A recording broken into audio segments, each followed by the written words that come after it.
잠깐 상상해 보십시오. 당신이 어떤 브랜드의 제품을 처음 접했을 때 설명서 한 줄 읽지 않았는데도 어딘가 가슴이 당겨진 느낌을 받은 적이 있으십니까? 그 제품의 기능을 먼저 따진 게 아니라 그것이 풍기는 어떤 분위기, 어떤 공기, 어떤 세계관에 먼저 이끌린 적이 있으십니까? 그리고 그 브랜드를 만든 사람이 누구인지 찾아보게 되고 그 사람이 어떤 삶을 사는지 궁금해지고 급기야 그 사람이 다음에 무엇을 만들지 기다리게 된 적이 있으십니까? 저는 있습니다. 처음 뉴진스의 뮤직비디오를 봤을 때 저는 음악보다 화면을 먼저 멈췄습니다. 왜 이게 다른가? 왜 이건 눈이 쉬는가? 설명할 수 없는데 분명히 달랐습니다. 그리고 그 다름의 출처를 찾다 보니 결국 한 사람의 이름에 다다랐습니다. 그때부터였습니다. 취향이라는 것이 단순한 개인의 기호가 아니라 누군가가 세상을 대하는 방식 자체가 하나의 언어가 된다는 것을 실감하기 시작한 것이. 그렇다면 당신도 이미 누군가의 취향의 제국에 편입된 경험이 있으실 겁니다. 오늘 우리가 이야기할 것은 단순한 마케팅 전략이 아닙니다. 왜 어떤 사람들은 자신만의 미감 하나로 수천억, 수조 원의 제국을 건설하는가? 왜 어떤 취향은 단순한 개인의 기호를 넘어서 시대의 언어가 되고 타인을 자신의 세계관 안으로 끌어당기는 중력이 되는가? 그리고 지금 이 순간 당신이 가진 사소해 보이는 그 취향이 실은 아직 개발되지 않은 가장 강력한 자산일 수 있다는 사실에 관한 것입니다. 우리가 살아온 지난 세기 대부분의 시간 동안 비즈니스의 문법은 하나였습니다. 취향을 분석하고 소비자가 원하는 것을 파악하고 그 수요에 맞춰 공급을 설계하는 것. 이것은 너무나 합리적이고 너무나 효율적인 접근처럼 보였습니다. 그리고 실제로 수십 년간 이 문법은 잘 작동했습니다. 그런데 지금은 다릅니다. 정보가 범람하고 제품의 품질 차이가 거의 사라지고 소비자들이 그 어느 때보다 똑똑해진 이 시대에 역설적이게도 가장 강력한 브랜드들은 시장을 분석하는 대신 시장에 자신의 취향을 선언하는 방식으로 성장하고 있습니다. 다수결이 아니라 선언, 여론조사가 아니라 확신. 이것이 지금 시대를 움직이는 새로운 힘의 구조입니다. 그런데 왜 그런 걸까요? 사람들은 왜 논리보다 누군가의 확신에 이끌리는 걸까요? 이 질문에 답하려면 잠깐 인간의 뇌 이야기를 해야 합니다. 우리는 스스로를 꽤 합리적인 존재라고 믿습니다. 가격을 비교하고 성능을 따지고 후기를 읽는다고 생각합니다. 그러나 하버드 비즈니스 스쿨의 제럴드 잘트만 교수는 오랜 연구 끝에 이 자기 인식이 얼마나 허구에 가까운지를 밝혀냈습니다. 인간의 구매 결정 중 무려 95%가 의식이 아닌 그 아래층에서 일어난다는 것입니다. 95%. 우리가 스스로 내린다고 생각하는 선택의 대부분은 사실 감각과 감정이 먼저 결정을 내린 뒤 이성이 그것을 그럴듯하게 포장하는 사후 작업에 불과합니다. 그렇다면 그 깊은 층은 무엇에 반응하는가? 논리가 아닙니다. 데이터가 아닙니다. 그것이 가장 강렬하게 반응하는 것은 한결같음입니다. 어떤 대상이 처음 만났을 때부터 지금까지 단 한 번도 자신을 배신하지 않는다는 느낌. 그 브랜드가 내뿜는 색깔, 냄새, 분위기, 언어, 공간이 언제나 동일한 하나의 세계관을 가리키고 있다는 확신. 심리학에서는 이것을 일관성의 원칙이라고 부르는데 인간의 뇌는 한결같은 신호를 보내는 대상을 향해 본능적으로 신뢰를 형성합니다. 그리고 신뢰는 애착이 되고 애착은 충성이 되고 충성은 결국 화폐가 됩니다. 여기서 핵심이 있습니다. 그 한결같음이 누군가의 취향에서 비롯될 때 가장 강력하다는 사실입니다. 전략으로 만든 한결같음은 계산의 산물이기에 어딘가에서 균열이 보입니다. 그러나 진정한 취향에서 나온 한결같음은 그 사람이 숨 쉬는 것처럼 자연스럽게 모든 결정에 스며들기 때문에 보는 사람은 그것을 즉각 진짜로 인식합니다. 그리고 인간은 진짜에 열망합니다. 가짜가 넘치는 세상일수록 진짜는 희귀해지고 희귀한 것은 값이 오릅니다. 이 원리를 가장 극적으로 증명한 사람 중 한 명이 리진입니다. 그를 단순히 K-팝 프로듀서라고 부르는 것은 너무 좁은 정의입니다. 그는 시각적 언어의 설계자입니다. SM 엔터테인먼트 시절부터 그는 이미 달랐습니다. 그가 만든 앱스의 비주얼은 당시 K-팝이 지배적으로 사용하던 화려하고 과잉된 미학과 정면으로 충돌했습니다. 그는 더 적게 사용하고 더 낯설게 배치하고 더 불편한 각도를 선택했습니다. 그리고 그 불편함이 묘하게 아름다웠습니다. 샤이니, 엑소, 레드벨벳을 거치며 그의 미학적 문법은 더욱 정교해졌고 그가 손댄 것들은 단순한 아이돌 콘텐츠를 넘어 하나의 예술적 기준점이 되었습니다.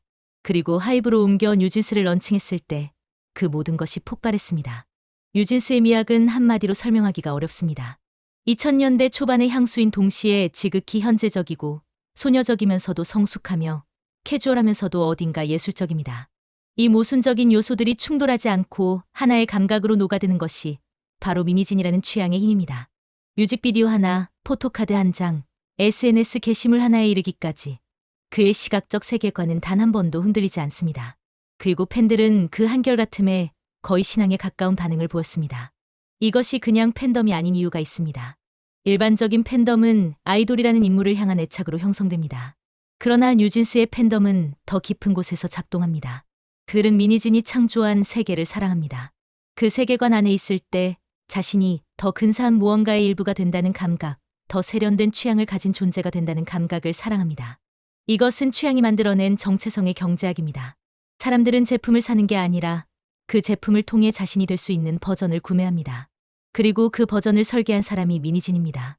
그런데 미니진이 K-팝의 시각적 문법을 조용히 재설계하던 바로 그 시기, 같은 산업 안에서 전혀 다른 방식으로 동일한 원리를 증명하고 있던 아티스트가 있었습니다. 권지용, 즉 지드래곤입니다. 그는 아이돌이라는 시스템 안에서 출발했지만 그 시스템이 허용하는 한계를 조용히, 그러나 끊임없이 밀어붙이며 결국 그 시스템 자체를 자신의 미감으로 다시 정의한 인물입니다. 지드래곤의 취향이 특별한 이유는 그 범위의 넓이와 깊이에 있습니다. 그는 특정한 하나의 미학에 기대지 않았습니다. 샤넬의 칼라거 펠트와 나란히 앉고 강렬하고 날카로운 실루엣을 소화하며 동시에 일본 스트리트 문화와 한국적 정서를 하나의 몸 위에서 충돌시켰습니다. 이 충돌이 어색함이 아닌 하나의 선명한 세계관으로 익혔다는 것. 그것이 지드래곤이라는 취향의 힘입니다. 무엇보다 주목해야 할 것은 그가 K-팝이라는 장르의 경계를 취향으로 돌파했다는 사실입니다. 패션위크 최전열에 앉은 K-팝 아티스트, 루이비통 남성복 앰베서더, 나이키와 협업한 피스-1 PAC 피스-1의 창립자. 이 모든 자리가 그에게 주어진 것이 아니라 그의 미감이 그 자리들을 자연스럽게 만들어낸 것입니다. 피스-1에는 지드래곤이 오랫동안 집착해온 하나의 이미지가 있습니다. 꽃, 그것도 홀로 피어난 외로운 꽃. 이 단순한 모티프 하나가 브랜드 전체의 철학이 되고 나이키와의 협업 운동화가 되고 전 세계 패션 커뮤니티가 열광하는 고유한 자산이 되었습니다. 가장 개인적인 집착이 가장 강력한 브랜드 언어가 된 것입니다. 미니진이 K-팝의 시각적 문법을 재설계한 디렉터라면 지드래곤은 K-팝이라는 출신지를 발판 삼아 글로벌 문화의 지형 위에 자신의 미감으로 새로운 영역을 개척한 탐험가입니다. 여기서 잠깐 한 가지를 짚고 넘어가야 합니다. 이 두 사람은 모두 K-pop, K-팝이라는 하나의 산업 안에서 출발했지만 그 취향을 관철하는 방식은 전혀 달랐습니다. 미니진은 비주얼 디렉터로서 시스템 안에서 정교하게 설계했고 지드래곤은 아티스트로서 몸으로 살아내며 증명했습니다. 취향이 비즈니스가 되는 경로는 하나가 아닙니다. 중요한 것은 어떤 방식이든 그 취향이 얼마나 진짜냐는 것입니다. 패션의 세계로 건너가면 이 구조는 더욱 노골적으로 드러납니다. 라프 시몬스를 생각해 보십시오. 그는 벨기에의 작은 도시에서 산업 디자인을 공부한 청년이었습니다. 패션 교육을 받은 적도 없었습니다. 그런데 그는 1995년 자신의 이름을 건 브랜드를 시작했고 지금 그의 이름은 하이패션의 역사에서 빼놓을 수 없는 장으로 기억됩니다. 그의 무기는 취향의 밀도였습니다. 라프 시몬스의 옷에는 그의 청춘이 그대로 은결되어 있습니다. 10대 시절 그를 사로잡았던 포스트 펑크 음악, 전통 패션 문법을 뒤집는 실험적 디자인들, 독일 고딕 서브컬처, 그가 사랑했던 도시의 지하 공간들. 이 모든 것이 그의 컬렉션에 직접적으로 반영됩니다. 패션업계의 관례나 시즌별 트렌드 따위는 그에게 부차적인 문제였습니다. 그는 오직 자신이 아름답다고 느끼는 것, 자신이 중요하다고 믿는 것을 만들었습니다. 그리고 역설적으로 이 극도로 개인적인 취향이 전 세계의 패션 인사이더들을 열광시켰습니다. 크리스찬 디올의 크리에이티브 디렉터로 임명되었을 때도 이후 캘빈 클라인으로 옮겼을 때도 그는 같았습니다. 그가 어디를 가든 그곳은 라프 시몬스가 해석한 그 브랜드가 되었습니다. 브랜드를 자신에게 맞추는 것. 자신이 브랜드에 맞추는 것이 아니라 이고의 이야기는 또 다른 진실을 보여줍니다. 일본에서 가장 영향력 있는 스트리트웨어 디자이너로 불리는 그는 학창 시절부터 희귀한 빈티지 아이템을 수집하는 데 집착했습니다. 미국 힙합 문화, 군복 디테일, 일본 만화 캐릭터, 오래된 로고들. 다른 사람들이 보기에는 그저 잡다한 수집 취향이었을 것입니다. 그러나 니고는 이 잡다함 속에서 자신만의 논리를 발견했고 그것을 BAF라는 브랜드로 만들었습니다. 그는 자신이 좋아하는 것들을 단순히 진열한 게 아니라 그것들 사이의 관계를 자신만의 감각으로 다시 편집했습니다. 그리고 그 편집 감각이 곧 브랜드의 정체성이 되었습니다. 이후 그가 만든 휴먼 메이드 와 겐조, 휴먼 메이드와 겐조 켄조 디렉터로서의 행보는 같은 원리의 연장선입니다. 수집광의 취향이 어떻게 글로벌 패션 하우스의 방향을 결정하는 나침반이 되는지를 보여줍니다. 라프 시몬스와 니고가 공통적으로 보여주는 것은 둘 다 정상을 향해 스스로를 맞추지 않았다는 점입니다. 그들은 자신의 가장 이상하고 가장 개인적인 취향의 구석으로 더 깊이 파고들었습니다. 그리고 그 깊이가 남들이 따라올 수 없는 진정성의 경계를 만들었습니다. 복제할 수 없는 유일성, 그것이 수조 원의 가치를 지닌 고유한 자산이 된 것입니다. 취향이 브랜드가 되는 가장 우아한 방식은 어쩌면 잔느 다마스와 루즈에서 찾아볼 수 있습니다. 프랑스 여배우이자 모델이었던 그는 2012년 극도로 단순하게 보이는 것을 시작했습니다. 향수. 단 하나의 향수. 그런데 그 향수의 이름은 루즈. 색깔은 빨간 립스틱 빨간색.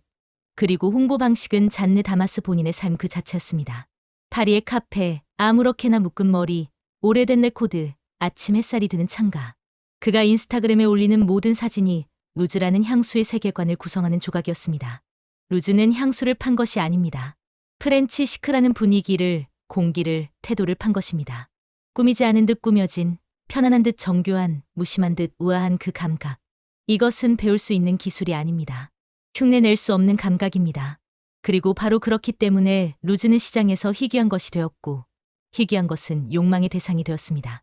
한국에서 비슷한 결의 이야기를 찾는다면 닥테일과 벨보이를 빼놓을 수 없습니다.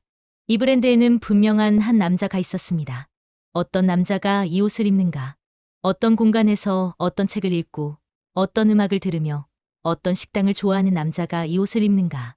그 남자의 윤곽이 브랜드의 모든 이미지에서 선명하게 느껴졌습니다. 정갈하고 과묵하며 사소한 것에 대한 기준이 높고 유행을 좇지 않지만 어딘가 시대를 앞서 있는 남자. 이것이 박테일의 취향이 만들어낸 인물상이었고 그 인물상이 브랜드 자체가 되었습니다.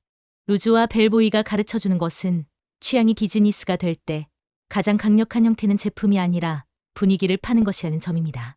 분위기는 복사할 수 없습니다. 어떤 성분을 분석하거나 어떤 패턴을 해체해도 그 분위기가 탄생한 취향의 원천이 없다면 재현이 불가능합니다. 이것이 분위기를 파는 브랜드들이 갖는 가장 강력한 경쟁 우위입니다. 공간의 차원으로 넘어가면 취향의 제국은 또 다른 얼굴을 드러냅니다. 테렌스 콜란경. 1964년 런던의 콜란샵을 열었을 때 단순히 가구를 팔려는 게 아니었습니다. 그는 영국인들에게 이렇게 사는 것이 더 나은 삶이다라고 설득하고 싶었습니다.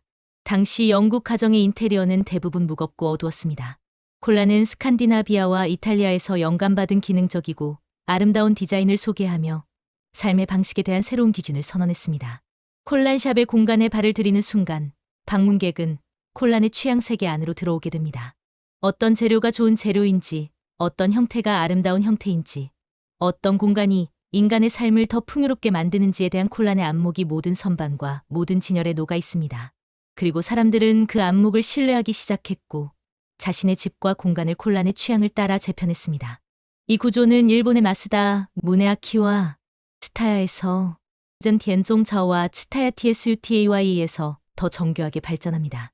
마쓰다가 2011년 도쿄 다이카냐마에 선보인 T사이트는 T는 기존의 모든 서점과 미디어 스토어의 개념을 무너뜨렸습니다. 그는 단순히 책과 음악과 영화를 파는 게 아니라 삶의 방식을 제안하는 공간을 만들었습니다. 여행 코너에는 여행 관련 책만 있는 게 아니라 그 여행을 더 풍요롭게 만들 음악, 그 여행지의 요리 레시피, 그 지역의 예술 작품이 함께 놓입니다. 모든 진열이 하나의 삶의 서사를 구성합니다. 이것은 마쓰다의 안목, 즉 어떤 것이 좋은 삶인가에 대한 그의 취향이 공간 전체에 스며든 결과입니다. 콜란과 마쓰다가 공통적으로 보여주는 것은 큐레이션이 단순한 선택이 아니라는 점입니다. 큐레이션은 가치 판단입니다.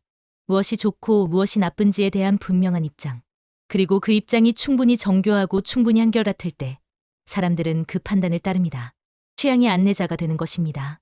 보이지 않는 취향이 어떻게 브랜드가 되는지를 이야기할 때 모베러웍스와 제임스 다이슨은 전혀 다른 산업에 있으면서도 놀랍도록 유사한 원리를 공유합니다.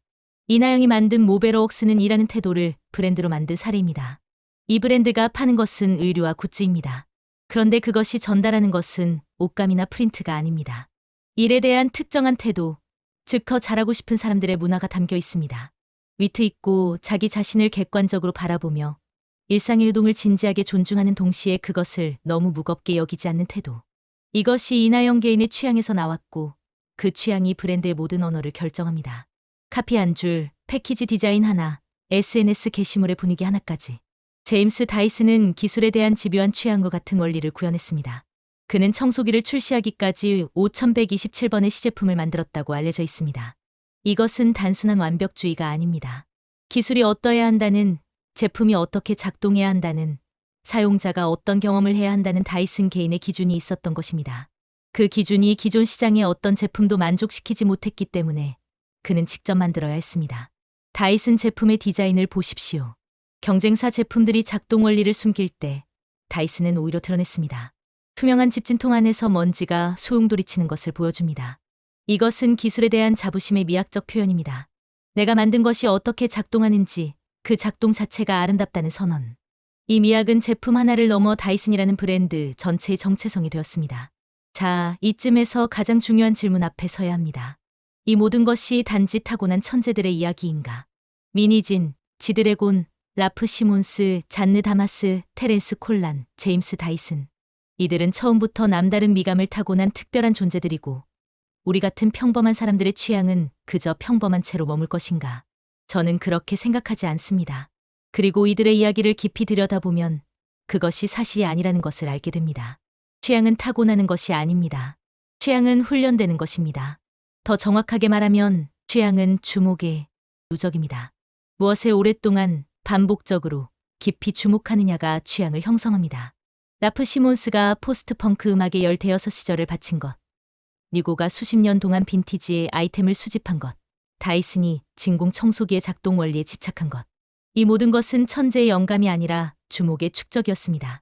그렇다면 지금 당신의 취향을 진짜 자산으로 바꾸기 위해 무엇을 해야 하는가? 첫 번째는 기록입니다. 자신이 무엇에 반복적으로 이끌리는지를 적어두는 것입니다. 어떤 색깔 앞에서 멈추는지, 어떤 공간에서 편안함을 느끼는지, 어떤 목소리와 어떤 질감과 어떤 냄새가 자신을 충만하게 만드는지. 이것을 몇 달간 기록하다 보면 패턴이 드러납니다. 그 패턴이 당신만의 미적 문법입니다. 두 번째는 언어화입니다. 자신의 취향을 말로 설명할 수 있어야 합니다. 예쁘다, 좋다가 아니라 왜 그것이 좋은지, 무엇이 그것을 아름답게 만드는지, 그것이 다른 것들과 어떻게 다른지를 서술할 수 있어야 합니다. 전달될 수 있는 취향만이 공유될 수 있고 공유되는 취향만이 영향력이 됩니다. 세 번째는 공개입니다. 어떤 형태로든 어떤 규모로든 자신의 미감을 세상에 내어놓아야 합니다. 음식이든 공간이든 글이든 옷이든 음악이든 자신의 취향이 반영된 무언가를 만들고 공개하는 것.